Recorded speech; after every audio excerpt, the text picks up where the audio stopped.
네, 안녕하세요. 비트무새입니다. 오늘 가져온 주제는 정말 유명한 떡밥이라고 저는 생각합니다. 양자 컴퓨터 나오면 비트코인 망하나요? 이런 질문 은근 많이 듣거든요. 부제는 저는 퍼드라고 가져왔습니다. 공포, 불확실성, 의심 이런 걸 뭉쳐서 흔히 악성 퍼드다 뭐 이런 식으로 얘기하는데, 양자 컴퓨터를 퍼드로 이야기를 하면서 오늘의 영상을 시작해 보려고 하고요. 그래서 오늘은 양자 컴퓨터 나오면 비트코인 망하는 거 아닌가요? 라는 질문에 대해서 답변 드려보는 시간을 갖도록 하겠습니다. 결론부터 얘기 드리고 시작하면은 저는 단순 퍼드 이상으로 생각하지 않습니다. 여러분들께서 양자 컴퓨터를 보는 마음이 거의 이 정도 수준 아닐까라고 생각하는 게 솔직히 큽니다. 뭔지 잘 모르겠지만 무섭다 정도로 그냥 짤방 하나 가져온 건데요. 그런 걸 이제 공포심, 그리고 잘 모르겠는 거, 의심 드는 거, 퍼드라고 뭉쳐서 부릅니다. 근데 저는 전혀 불안해할 필요가 없다라고 이미 결론을 내린 상태예요. 근데 여러분들한테 제가 이거 불안해할 필요 없어요 라고 말로만 한다고 해서 안 불안해지는 게 아니잖아요. 저는 왜 이게 퍼드 취급되는지 그 이유를 알아야 여러분들께서 흔들리지 않는다라고 생각을 합니다. 그래서 오늘은 제가 알고 있는 양자 컴퓨터에 대한 지식들과 여러 가지 조사해본 내용들을 통해서 여러분들께서 비트코인을 모을 때 양자 컴퓨터에 의한 두려움을 갖지 않도록 하는 시간을 만들어 보도록 하죠. 일단 양자 컴퓨터 얘기부터 하면은요, 아직 현실화되지 않은 수준이라고 거의 얘기를 합니다. 먼 미래의 기술 정도로 많이 취급하는데, 그마저도 발전이 잘 된다 해도 일부 암호를 풀어내는데 능한 컴퓨터지 모든 암호를 다 깨버리는 컴퓨터가 아니라는 걸 먼저 알고 가시면 좋겠습니다.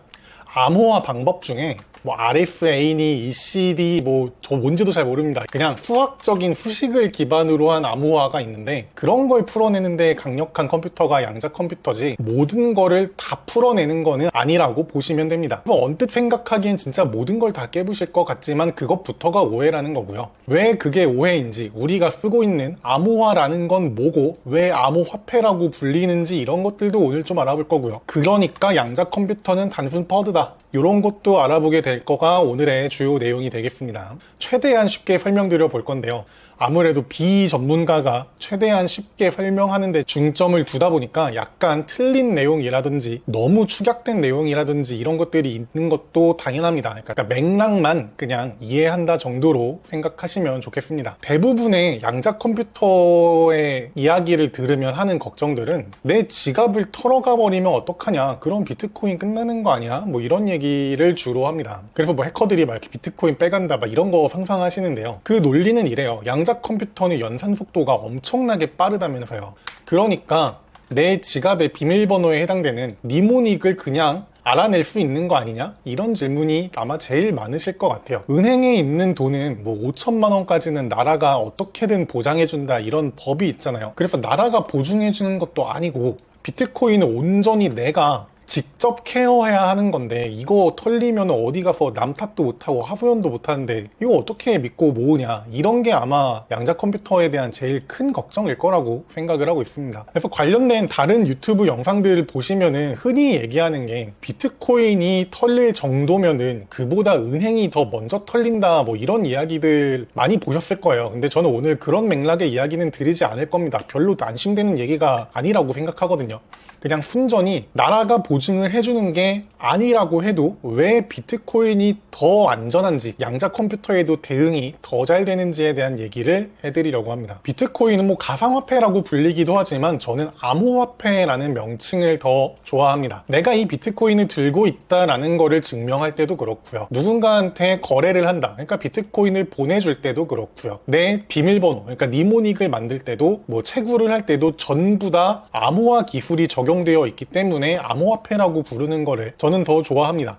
근데 이 네 가지 상황이 거의 다 각자 다른 암호화 기술이 지금 사용되고 있다고 하거든요. 그 중에 우리가 제일 무서워하는 거는 보통 이쪽일 거란 말이죠. 그래서 여기부터 이야기를 해보겠습니다. 니모닉을 뚫는 유일한 방법은요, 노가다밖에 방법이 없습니다. 제가 아까 암호화 방법이 여러 가지가 있다, 암호화 기술이 여러 개가 있다라고 했는데, 그 중에서 니모닉을 만드는 데는 그 암호화에는 수학적인 규칙이 단 하나도 없습니다. 그러니까 만들 때 규칙이 없기 때문에 풀 때도 빨리 풀 수 있는 요령 같은 게 없어요. 온전한 노가다로만 풀 수 있게 되어 있거든요. 노가다의 예시로 이런 그림을 가져왔습니다. 자물쇠에 숫자 4자리로 되어 있다라고 하면요, 여러분들께서 손으로 이거 딱 10,000번만 노가다 하면은 풀린다라고 보시면 됩니다. 어떻게든 손으로 그냥 하나하나 0000부터 9999까지 전부 다 넣어보면은 그 중에 하나는 맞겠죠. 이런 거를 저는 노가다라고 표현을 하고 있는데, 해킹의 이제 제일 강력하지만 단순 무식한 방법으로 브루트 포스라고 하는 이런 공격 기법이다라고 이야기를 해요.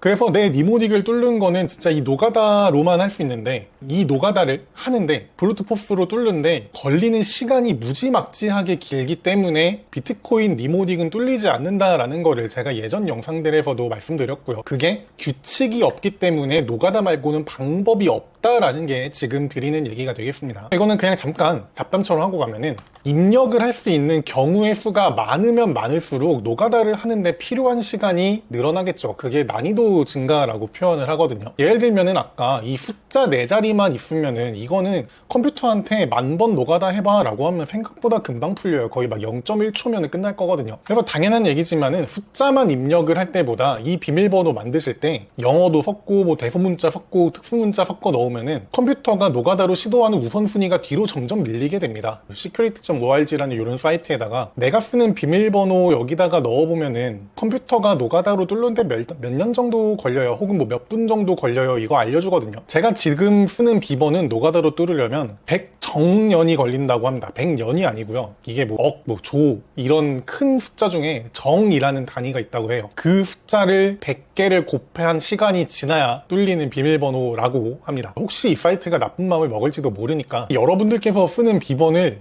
똑같이 넣지 마시고 비슷하게 넣어봤을 때 가끔 이게 막 5분이면 뚫립니다 뭐 이런 식으로 나오는 경우도 있거든요. 그렇게 나온다면은 그 비밀번호 당장 바꾸시고 다른 비밀번호 쓰시는 거를 추천드립니다. 우리가 이거를 비밀번호는 직접 만들고 있는 거지만요, 니모닉 같은 경우에는 이미 이 복잡도가 엄청나게 큰 값으로 설정이 자동으로 되어 있는 겁니다. GPT한테 제가 물어본 거거든요. 저는 니모닉을 12단어만 쓰고 있습니다. 그래서 12단어가 양자 컴퓨터를 가지고 노가다로 뚫을 때 얼마나 걸려? 라고 한 거거든요. 그러면은 이제 1초에 몇 개씩 암호를 맞춰볼까요? 라는 거를 양자 컴퓨터가 점점 더 발전해서 10에 20승이면은 저는 이게 얼마나 큰 숫자인지 감도 안 오거든요. 이 정도 속도로 처리할 수 있도록 양자 컴퓨터가 말도 안 되게 발전이 된다고 해도 니모닉을 뚫는 데는 540억 년 정도의 시간이 걸린다라고 합니다. 그러니까 양자 컴퓨터 가지고 니모닉이 뚫리는 일은 사실상 없다라고 생각을 하셔도 괜찮다라는 거예요. 규칙이 없는 암호화이기 때문에 풀 수 있는 방법도 노가다밖에 없다라는 거는 그만큼 안전하다라는 의미이기도 합니다. 그래서 일단 뚫리면 끝장이다 라고 생각하는 니모닉은 절대 뚫리지 않는다 라고 일단 안심을 하고 가셔도 된다라는 게 오늘의 첫 번째 결론이고, 그러니까 양자 컴퓨터는 퍼드라고 취급하셔도 된다라는 겁니다. 근데 그렇다고 해서 아예 완전히 위협이 없는 건 또 아니에요. 무슨 말인지 여기부터는 비트코인의 구조와 기술에 대한 얘기가 조금 곁들여진 내용입니다. 우리가 지금은 주로 비트코인을 투자로 하고 있지만 실제로 비트코인은 주고받는 돈이란 말이에요. 그래서 이게 돈을 주고받을 때 개인 키라고 하는 걸로 지갑에 연결이 되어 있고요. 이 개인 키를 가지고 이런 이름에, 제가 이거 자꾸 스펠링을 틀리게 쓰는 것 같은데 어쨌든 간에 저도 잘 모르는 복잡한 수학적인 암호화 로직을 가지고서 공개 키라는 걸 만들어낼 수 있습니다. 이 공개 키를 가지고 뭐 서명도 하고 거래도 쓰고 이런다고 해요.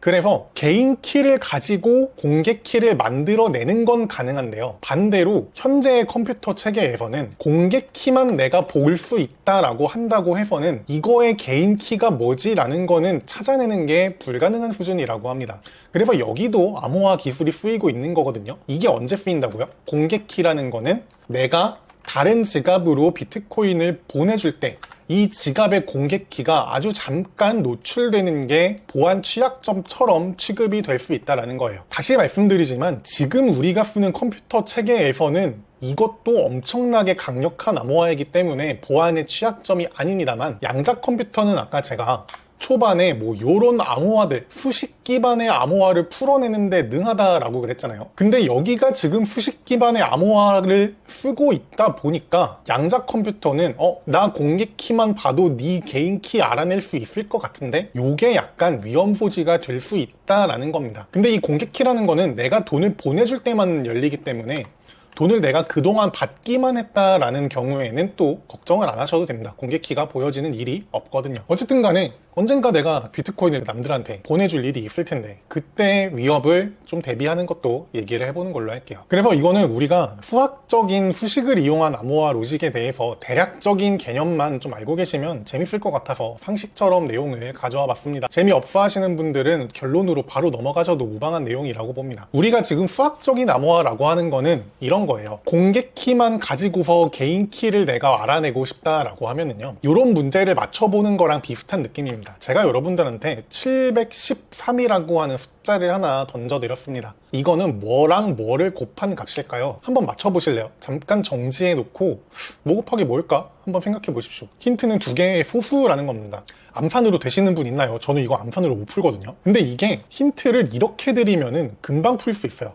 A는 23이에요 라고 제가 하나만 알려드리잖아요. 그러면은 713에서 23 나누면 바로 정답 나오겠네 라고 쉽게 유추가 가능합니다.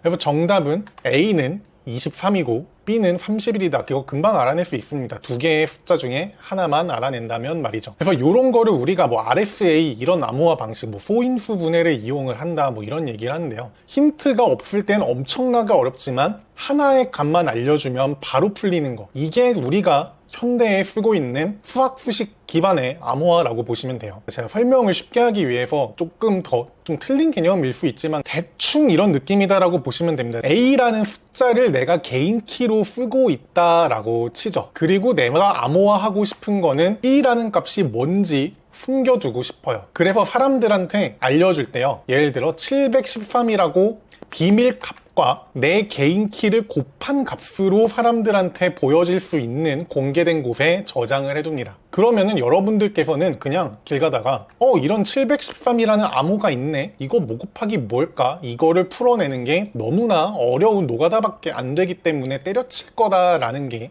지금의 보안 체계인 거고요. 반대로 저장을 해둔 입장에서는 나는 이거 하나 23인 거 알아, 내 개인 키가 23인 걸 나는 들고 있어 라고 하면은 713에다가 23 나눠보면은 이거 내가 원래 적어두려는 비밀은 31이었구나, 이렇게 금방 복호화하는 게 가능하단 말이죠. 그래서 모르면 답이 없고 알면은 쉬운 게 지금의 암호화입니다. 대충 이런 맥락만 알고 계시면 개인 키가 뭐고 공개 키가 뭐고 그런 것보다 그냥 암호화할 때 이런 후식들을 이용하는구나 정도만 알고 계시면 좋을 것 같아요. 근데 이 소수끼리 곱한다는 게 경우의 수가 엄청나게 많아요. 제가 길 가다가 이만한 숫자의 암호를 발견했다라고 합시다. 이거 지금 숫자가 154자리거든요. 이거 뭐 곱하기 뭘까요? 저는 아마 죽을 때까지 아무리 무슨 컴퓨터를 돌려도 맞출 수 없을 거라고 생각을 하고요. 그러니까 이 상태에서는 개인 키를 모르면은 진짜 비밀의 원문이 뭔지 알아낼 방법이 없다라는 게 현대 암호화거든요. 근데 문제는 양자 컴퓨터가 엄청나게 발전한다라고 하면은 이런 거를 뚫어낼 수 있다라는 겁니다. 왜요? 수학적 수식을 풀어내는 알고리즘이 양자 컴퓨터에는 발전된 것들이 들어있거든요. 그래서 지금의 컴퓨터로는 수십억 년이 걸린다라고 해도 양자 컴퓨터는 뭐 5분이면 풀어요, 이런 식의 내용 때문에 양자 컴퓨터에 의한 퍼드들이 계속 나오는 거라고 보고 있어요. 그리고 실제로 아까 말씀드린 것처럼 공개 키와 개인 키가 엮여 있는 게 거래에 사용되는 보안 취약점이라고 말씀을 드렸죠. 그러니까 공개 키를 발견했네 라고 하면 양자 컴퓨터로 역추산을 하는 게 가능해질 수도 있다라는 게 양자 컴퓨터가 엄청나게 발전하면 이게 될 수도 있지 않냐 정도가 양자 컴퓨터 퍼드의 실체입니다. 근데 저는 이런 퍼드도 전혀 우려하지 않습니다. 일단 제일 근본적인 이유 하나는요, 양자 내성 암호라는 것들이 발전이 되고 있습니다. 지금 심지어 표준화가 되어 가고 있다라고 해요. 이론적인 걸로 끝나는 게 아니라 앞으로 우리 양자 컴퓨터가 발전할 걸 대비해서 예를 들면은 뭐 격자 기반 암호를 쓰는 거를 전 세계 표준으로 하죠. 이런 게 어느 정도 정리되어 가고 있다라고 합니다. 그래서 양자 컴퓨터로도 풀 수 없는 새로운 형태의 수학적 암호화 기법들이 이미 만들어지고 있고요. 비트코인 네트워크에서도 소프트 포크라고 하는 걸로, 이게 쉽게 표현하면은 그냥 업데이트라고 보시면 됩니다. 여러분들 그 카카오톡도 내가 앱을 최신 버전으로 업데이트 안 해도 다른 사람이 최신 버전을 쓰고 있다고 해도, 그러니까 두 사람의 서로 버전이 달라도 메시지를 주고받을 수 있잖아요. 그것처럼 비트코인도 옛날 지갑하고 최신 거를 다 적용한 지갑하고 이렇게 서로 주고받을 수 있는 거를 소프트포크라고 부르고 있습니다. 그래서 이런 새로운 암호화 기법들도 소프트포크로 적용될 거다라고 예상되고 있는 게 현실입니다.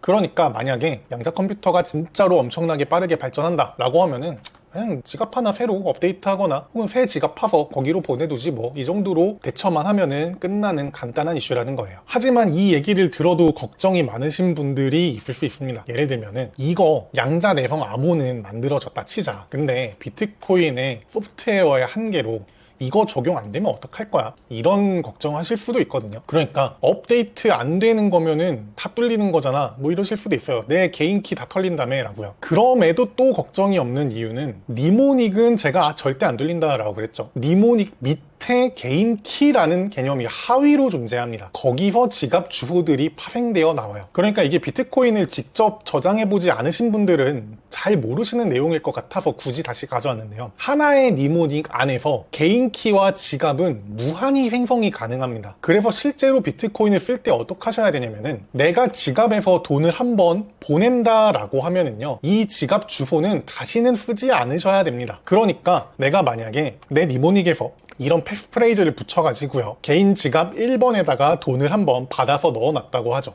그러면은 여기서 내가 돈을 보냈다라고 하면은 이거 주소 B1에서 돈이 나왔겠죠? 이 지갑 다시는 쓰지 마세요. 쉽게 말해서 지갑은 그냥 일회용으로 쓰면 됩니다. 아니 그러면은 내가 보내고 싶은 비트코인은 한 개만 보내주고 싶은데 들고 있는 건 두 개다라고 하면 어떡하냐 라고 하실 수도 있잖아요. 그러면은 비트코인을 두 개를 보내고 내가 원하는 사람한테는 한 개만 가고 남은 거스름돈은 여기로 두 번째 지갑으로 가게 해라, 이런 식으로 세팅을 하시는 게 거의 비트코인 전송의 기본 사용법으로 나중에 익히시면 됩니다. 그래서 지갑 주소를 일회용으로 쓴다라고 하면은 개인 키가 만약에 털린다라고 해도 어떻게 된다는 거예요? 이 지갑에서는 돈이 이미 다 빠져나간 상태라는 겁니다. 해커가 열심히 탈탈 털어서 내 개인 키를 이거 하나를 딱 털어냈다고 해도 들어있는 돈이 빵원이다, 비트코인이 0개다 라고 하면은 터는 의미가 아무것도 없겠죠. 그리고 아까 말씀드린 것처럼요, 공개키가 노출되는 거는 내 지갑에서 다른 지갑으로 비트코인을 보낼 때만 노출됩니다. 받기만 한 경우에는 노출되지 않아요. 그러니까 내 지갑에 비트코인이 아무리 많이 받아져 있다라고 해도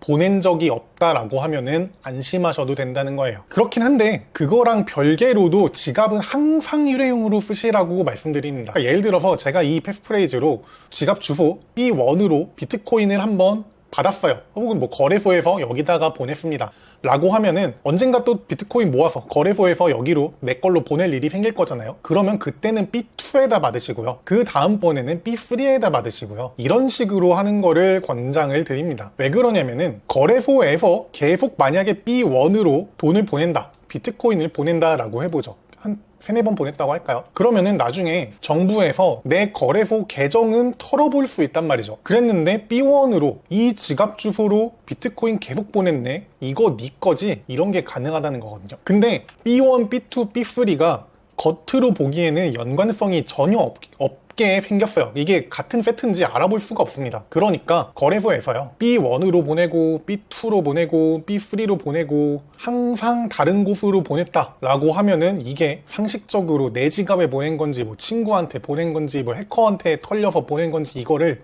알아낼 방법이 없다라는 거예요. 그래서 비트코인이 갖는 큰 가치 중에 하나가 개인정보 보호도 큰 가치가 있기 때문에 지갑은 일회용으로 쓰셔라.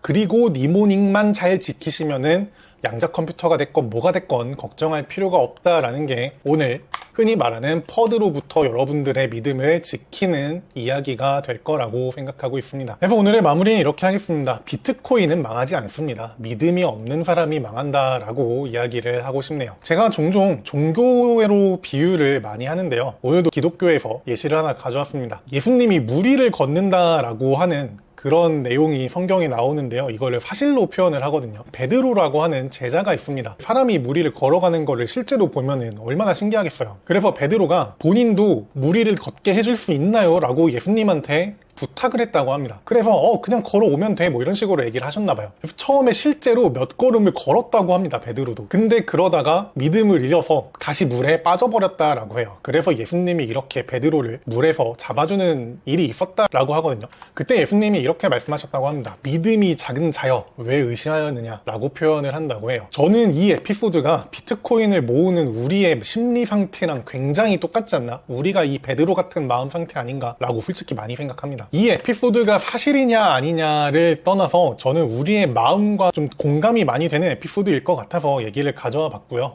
물론 온전히 무언가를 믿는다는 게 엄청나게 어려운 일이라는 거는 저도 압니다. 그렇기 때문에 제가 공부를 해 나가면서 여러분들께 제가 배운 비트코인이 더 안전하고 혹은 더 가치를 갖게 되는 이유들 하나하나에 대해서 여러분들께 꾸준히 알려드리는 비트무새 채널이 되도록 노력하도록 하겠습니다. 긴 얘기 들어주셔서 너무 감사드립니다. 여기까지 하겠습니다. 감사합니다.